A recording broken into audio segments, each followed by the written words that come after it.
there, you are listening to the Light FM's Girl Talk podcast, brought to you by our friends at the Stoner Group at UBS Financial. My name is Carol. This is Alicia. I'm Trisha. And today we are tackling the topic of what do you do for yourself? How do you help yourself?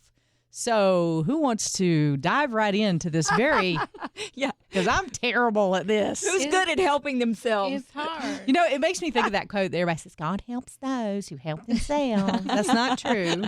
But you can help yourself in some situations because not everybody's always going to know the right thing to say. Not everybody's going to know the right thing to do, but you're with yourself all the time.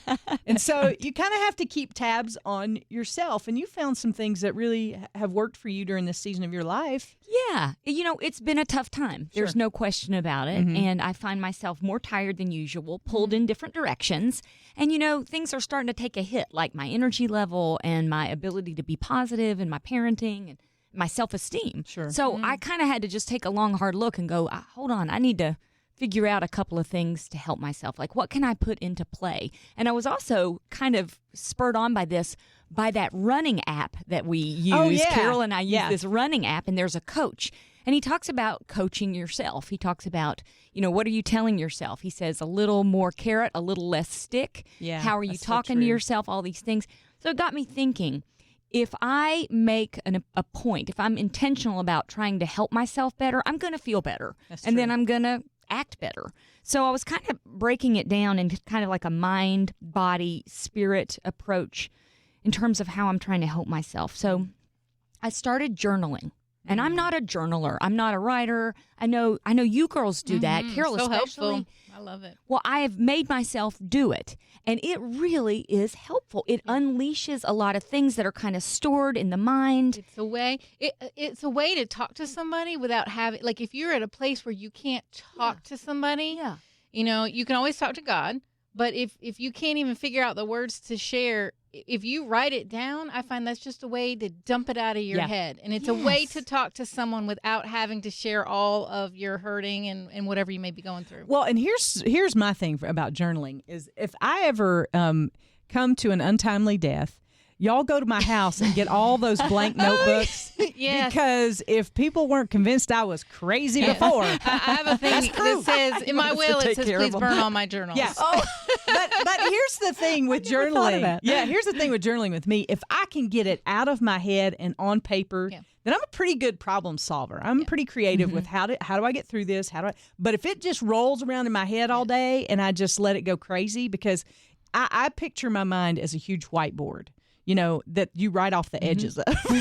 And there's not one spare inch anywhere, and it's in every different color. But if I can actually put it down on paper, here's what I'm feeling, here's what I'm thinking, here's what I'm struggling with, then I have like a game plan to go after those things. Yes. And I think that's the most important thing journaling does for me. I do love to write, but most of the writing I love to do is creative writing because I don't like to put all my junk down on paper. You know, but it does help me. And I think that type of journaling isn't as much about, you don't have to be a writer, you don't have to be good with words, you just have to get things down on paper. Write your thoughts down as if you're talking to a friend or talking to someone, and just get it down. And then sometimes I end with a prayer list, my own personal prayer list, because a lot of times, Trish and I, we were talking about this earlier, it's like sometimes we don't share our prayers with God because it's like, well, that one's not a big enough prayer. I'm going to save that. We hold on till we get the big ones. The big ones, But so some or days... until it turns into something big. That's you know? right. Oh, and it So will. I'll write down my own prayers of these are prayers. These are just for me, my prayers. It's not prayers about my family, my kids, other people. That's a different space. This is just, what do I need today? And I write it down. And you can go back and look at it and see the answers that have come. I have done that. I have absolutely done that. And it is so faith building to see that. Yeah. Well, okay, I'm going to be totally transparent here, like y'all would expect anything else.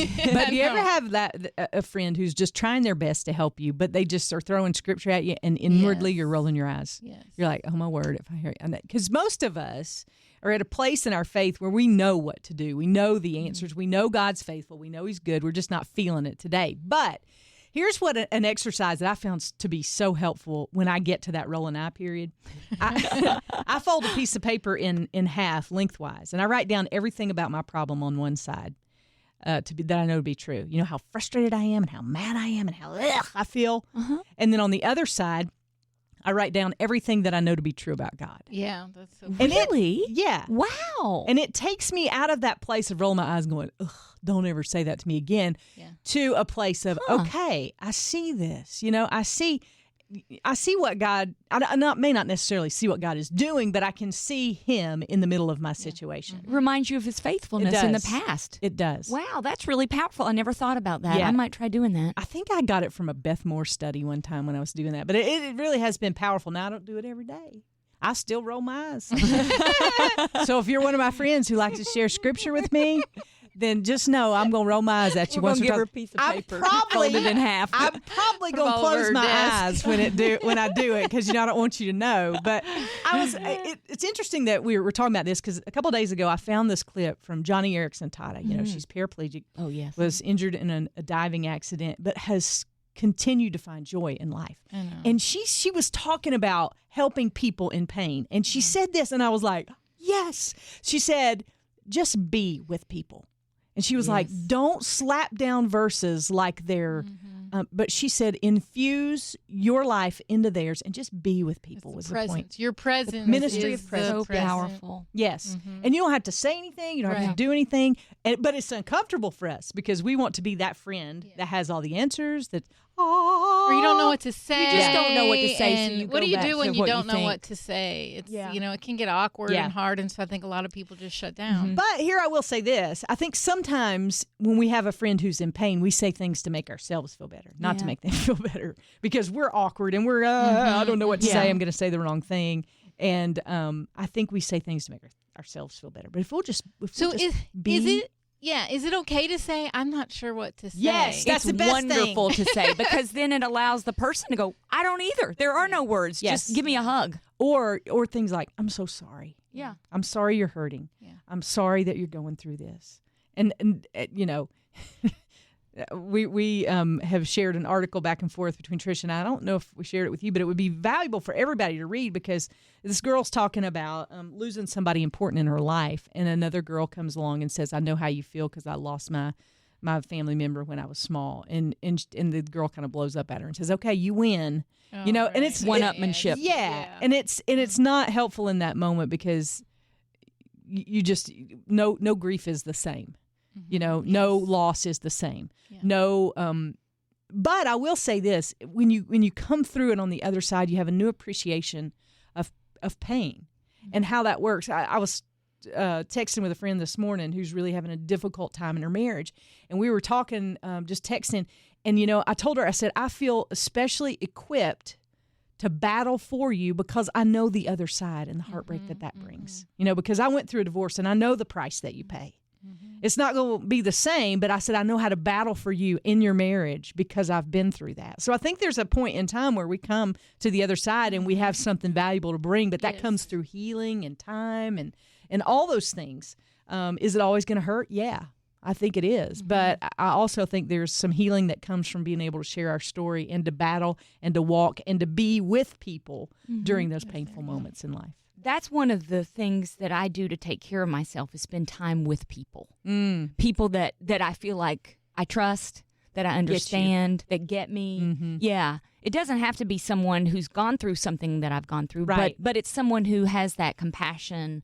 And that is so helpful for me to spend time with people. So there's a mix of being by yourself and healing and being with other people and healing. And see, I think everybody knows that because for me, my tendency is to isolate because I'm a performer and I have that off time. Well, but if I have too much of it, it's dangerous. Yeah. If I isolate too much and if I'm by myself too much, I get caught up in my head there again and I don't do the things that I need to do and I just wallow. Yeah. And there's a difference between being with somebody and letting them feel pain and letting them wallow. And I think or waller, as we say. In the South. Waller. South in the mouth. Wallow. I don't think I've ever said the word wallow. Well, you did it. You used it well. Thank you. But I like waller better. I just waller up in there in it, And that's when I need friends to kind of pull me out and say, okay, this is, But I have to watch myself on that balance because it's a very fine line there for me. I read something just yesterday that said when we isolate ourselves because we're hurting, and we don't let friends in, we're robbing ourselves of prayer partners. Sometimes we can't pray for ourselves. If we are in such a tough place that we can't really form the words to pray, even though we want to, then that's when those friends, that's when the community comes around you and will pray for you and lift you up. So true. So we've got to make sure that we do that. And here's the other thing too, Tricia, in that, and you inspired me to do this just a couple of days ago, because I had a friend who I'm very close to and love so much. And I was frustrated because she was trying to fix everything in my life. She was giving me all these things that you need to do this, you need to do this. And I was like, I don't need fixing. I told Tricia, I was like, I don't need fixing. Now, we all need fixing. Yeah, but we don't need that kind If of anybody They don't want someone needs telling you fixing. do it either. Right. That's the truth. And Tricia encouraged me. She was like, you just got to tell her. And so I was honest with her, and I said, here's what I need. I don't need fixing. I just need you to be with me and let me feel this. And she was like, that is so helpful. Yeah. Because I don't want you to hurt. She's my friend and she loves me and she doesn't want me to hurt. She wants to protect me as much as she can, but she can't. And so for me to say, I don't need you to give me solutions. I just need you to be with me in this. That's really good. And I think that is, like, I've told my husband that sometimes. Yeah. I've said, I'm not looking for you to fix this situation. Right. I just need you to listen to me and let me vent and get it all out, because that's what I need right now. And then we're all problem solvers. We want to fix things and help people. And once he starts trying to solve the problem, I kind of shut down, and I'm like, so one day I told him, I'm like, I just need you to listen. Don't solve the problem. And then I felt so much better later. Yeah. Right. Yeah. That honesty. Honesty I think helps. it strengthens your relationship, whether it be a friend or a spouse or anybody that you're honest with how you feel. So you've had some other things to pop up that really help you. Well, so body. So kind of we touched on mind, spirit a little bit, but for me, I have to take care of myself physically. I have to do my exercise and eat well. Because the tendency is to forget the exercise when you're not feeling good. Somebody hand me a pizza. And talk about it. Let's talk about it. Yeah. For me, it's belly up to the nacho bar. That's right. But it's really, that will end up making me feel worse. So if I make the conscious choice to do the exercise, even if I don't feel like it, and that's the thing, you don't have to feel like it to do it and get the benefit from it. Right. And then I choose a better option to eat or drink a little extra water, I'm going to feel better. Yeah. It's the opposite. And here's what I think happens, at least with me anyway. When I start feeling emotionally down and out and something's got me troubled, my tendency is to go for all those comfort foods because I'm a Southern girl. I don't know. But I don't even think about it. It's just like that's what's a reflex for me. Yeah. So I have found, as you as well, we've talked about this many times, that eating healthier, you will feel better. But if you'll just think for a minute, like, what good choice can I make right now? Yeah. Even if it's one. Even if it's one choice. Even if it's not, I'm going to eat grass for the next 4 days. Wheatgrass. Yeah. And that's it. No, I'm just kidding. even if it's just like for lunch, I'm going to have a salad and I'm get the dressing on the side, so I'm not going to use as much. I mean, just little simple things like that make the biggest difference, because what happens to me is I have to write a different script for my pain. Yes. I have to be mindful of where I'm at emotionally and think, am I going for that donut because I am sad and I want to show everybody in the world that I can eat a donut because I deserve it? That kind of mindfulness thinking has really helped me to say, why don't I want a donut instead of a carrot stick, which sounds kind of funny. Well, and I think there are physical things that the food does to our body that we don't realize. Sure. That is true. Trisha had taught me a while ago about, I was feeling draggy at around 10 o'clock, and she told me different foods to try to eat to make me not as tired and feel better, and it worked. And then I realized when I was eating a sugary food or something, I was tired later. I would crash, and I didn't understand, why am I so tired?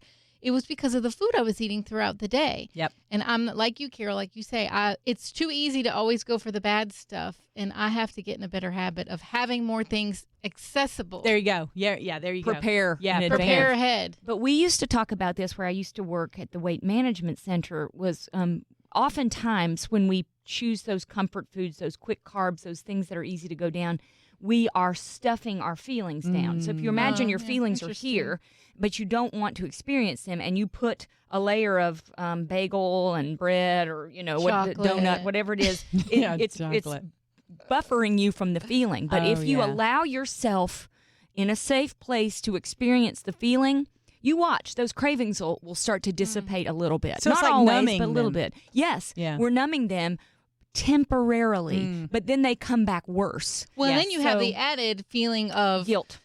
Yes. Yeah. You know, you feel terrible, and then your body feels terrible, and you gain weight, and you have all these other side effects that make you feel even worse than you probably did if you just experienced the emotions. If you just had a Safe salad. experience. I'm having a salad Felt today. mad and then had a salad. Yeah, exactly. But my friend always talks about find a safe place to experience your emotions. You know, schedule true. that for yourself, because if you're going through something, you need that. And you need to be able to do that. But you don't want to be doing it at the grocery store because someone cut in front of you in line. You need to do it at, in a safe place in a conditioned environment. I would also discourage you from losing it in front of the Starbucks barista, because I did that one time. She was like, "Oops, hi, can I help you?" And I went, she's like, "We don't serve that here. I'm sorry." I have a friend that when leaking. she's feeling down, she calls it a crying movie. She watches she intentionally Oh, my watches a goodness. sad movie yeah. because she knows she needs to cry. Steel Magnolias. Yes. For the Beaches. longest time, I'm like, I don't get that, but now I do. Hope I'm like, floats. it can just it can help you Fried get green it. Off. tomatoes. We can do this all day long. I've never seen some of those. Oh, really? Oh, my word. We need to Steel have a PJ Magnolias, party. I've never Yeah, seen. PJ. You've 'Cause never it's- seen Steel no, Magnolias? because it's too sad. I know It that is it's sad, All right. Well, we'll wait until and I don't like crying. You so- need that. and Alicia, we'll do why that. are you numbing this emotion? Right? But I think that's kind of a way. Sometimes I have gotten to the point where I'm like, Yeah. okay, I just need to feel this, Right. And that through a movie or something is a way to. Yeah. Or Not music. I directly, do that with music but sometimes. I think it could help you get there if you're having a hard time Sure. expressing your emotions. Yeah. Go watch Absolutely. a sad movie. You were talking about music. That doesn't Music, seem, I do that. I will funnel my emotions into music. That will dictate the choice of music that I have. sometimes 80s. Oh, well, is this on? Anyway, so talking about spirit, mind, body, spirit. In terms of, I have been going to a biblically based grief group, and it is helping me so much because number one, it's a support group, and it's okay to share your feelings, and everyone has their own Kleenex box. It's wonderful. You don't even have to reach over. Right. Yours is right in front of you, but it's biblically based, so it's helping me understand God in a greater way, and spiritually. We have to be able to go to God and not away from God when we're going through hard times, when we need to take care of ourselves.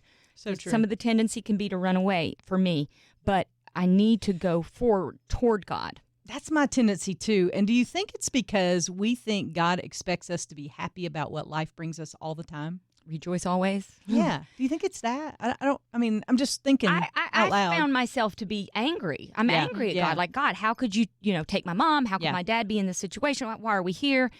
But I'm learning that God is so much bigger than I have imagined him, that there are greater things at work. There is a larger plan that I won't ever understand and couldn't understand, even if I knew why it happened. But that's the kind of piece, that's the initial piece is, well, I'm mad because you've taken away this from me. Right. But spending time in God's word and in prayer specifically about that is teaching me more about God, so that my faith, I think, when I come through this, and I don't know when coming through this actually will fall into place, but I think there will be a time where my faith is going to be stronger because of the difficulties that I've gone through, because I have had to learn about God in a new way. Yeah, I mean, that's so powerful. I'm sitting here thinking as you're talking, and we're seeing that in you every day. I mean, No, some days We're more than learning. others. I'm learning we are. things from you. That's so true. Yeah, we were talking the other day about when you went to that, and I was asking Trisha questions, and I said, "You're such a faithful person already." Mm-hmm. But you said some things that really kind of hit me. Of like, we can all learn more, and even though we believe and like, we know where your mom is, Right. we know where she is, and some people say, "Oh, you should be so excited, she's with Jesus," but it doesn't take away the Want her at sorrow. my table. Yeah, yeah. It I want her doesn't- at the couch. and then it brings up questions, and as believers, sometimes it's hard to think, how could we have those questions? Here's what I think. I think we need to give ourselves permission to let God see our emotions. Yes. It's an act of faith. Yeah, because I'm just thinking about it in my spiritual experience. I don't think I've ever had anybody say to me, "God's okay that you're mad." He's okay with that. because you don't understand it, because you're limited. Yes. He is not. Right. And even if you knew the reason, that would make your pain go away. Right. They said at this group that it's okay to lament. When you lament, when you pour out your feelings to God and your expressions and what's going on and your frustrations, it's like going to the manager at the store. It's like you're going to the person who can help you. Right. You're going to your source of strength. Right. So it's actually an expression of faith. I believe that you are in control. I believe that you have a hand in everything. I believe you can help me. So I'm coming to you. That's so kind good. of what it is. And that's been very powerful. And I also realized that I have kind of this business relationship with God in my head before. Like, well, I'm doing this for you, so I'm kind of expecting you to do this for me. Yeah, transactional. Transactional. Oh, yeah. And I'm I wouldn't serving have you. told you that. Right. But yet, if you dig deep enough, you'll find it there in me.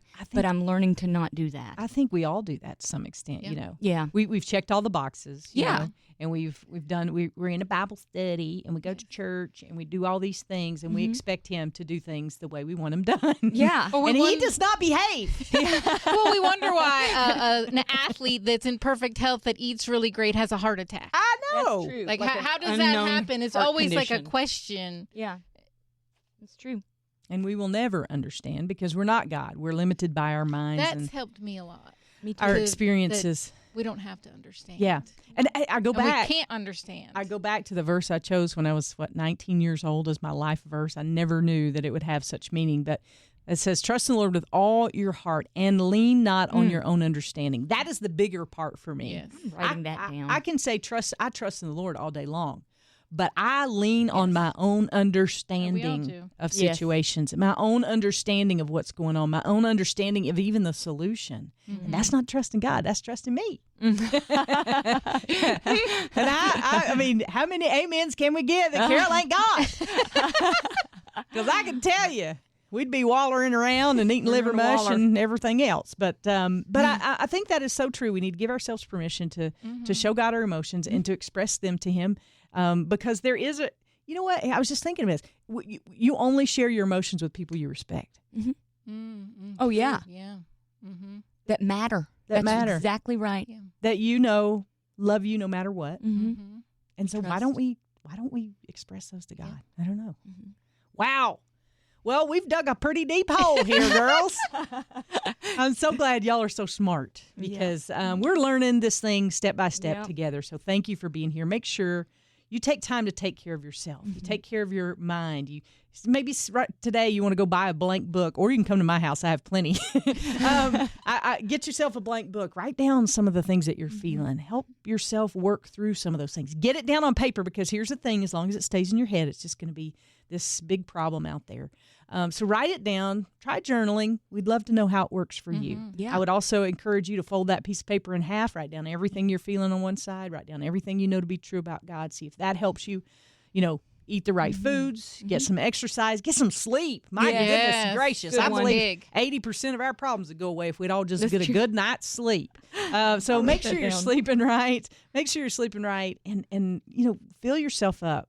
I've been in counseling for a long time, if you can't tell. But my counselor one time brought these 4 batteries to our counseling session. And he said, Carol, you have 4 batteries: physical, emotional, mental, and spiritual. And he said, if any one of those batteries gets low, the other 3, they draw from the other 3. And so when your spiritual battery's low, it draws from your physical and emotional and mental battery. Yeah. And so it lowers the capacity on those batteries. And he said, you got to find things that fill your batteries up, that fill you up and keep you charged up and ready for life. And that's the challenge that we want to make to you today, is to find out what fills your tank, what keeps your batteries charged, and do those things. Know that we love you and we're in this with you. We appreciate you listening to the Girl Talk podcast. You can always email us, girltalk@thelightfm.org. We'd love to hear from you. It just tickles us to death whenever we get an email. We share it with the 3 of us, and we jump up and down, have a little happy dance We do. in the party. We want to also thank our friends at the Stoner Group at UBS Financial for their support. We love you guys. Thank you so much for supporting this podcast, and we'll see you next time right here as we gather around the microphones for the Girl Talk podcast. So write it down. Try journaling. We'd love to know how it works for you. Yeah. I would also encourage you to fold that piece of paper in half. Write down everything you're feeling on one side. Write down everything you know to be true about God. See if that helps you, eat the right foods, get some exercise, get some sleep. My goodness gracious. I believe 80% of our problems would go away if we'd all just get a good night's sleep. So make sure you're sleeping right. Make sure you're sleeping right and fill yourself up. I've been in counseling for a long time, if you can't tell. But my counselor one time brought these 4 batteries to our counseling session. And he said, Carol, you have 4 batteries: physical, emotional, mental, and spiritual. And he said, if any one of those batteries gets low, the other 3, they draw from the other 3. Mm-hmm. And so when your spiritual battery's low, it draws from your physical and emotional and mental battery. Yeah. And so it lowers the capacity on those batteries. And he said, you got to find things that fill your batteries up, that fill you up and keep you charged up and ready for life. And that's the challenge that we want to make to you today, is to find out what fills your tank, what keeps your batteries charged, and do those things. Know that we love you and we're in this with you. We appreciate you listening to the Girl Talk podcast. You can always email us, girltalk@thelightfm.org. We'd love to hear from you. It just tickles us to death whenever we get an email. We share it with the 3 of us and we jump up and down, have a little happy dance in the party. We want to also thank our friends at the Stoner Group at UBS Financial for their support. We love you guys.